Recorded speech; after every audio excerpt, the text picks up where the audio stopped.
জেলায় জেলায় যে তালিকা গেছে, আমাদের যা এস্টিমেট বা আমাদের কাছে যা তথ্য আসছে, তাতে করে পুরোটাই হলো ভুলভাল তালিকা। যে ছিল জেনুইন সে হয়ে গেছে টেন্টেড, যে ছিল টেন্টেড সে হয়ে গেছে জেনুইন। এটা হয়েছে। আরো কিছুদিন পর এর আইনানুগ ব্যবস্থা তো ডেফিনেটলি হবে।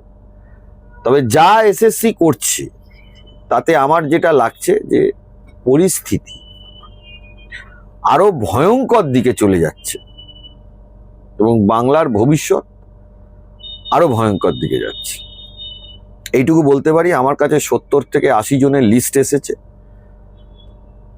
যারা ক্যাটাগরিক্যালি অযোগ্য যোগ্য হিসাবে ঢুকে গেছে।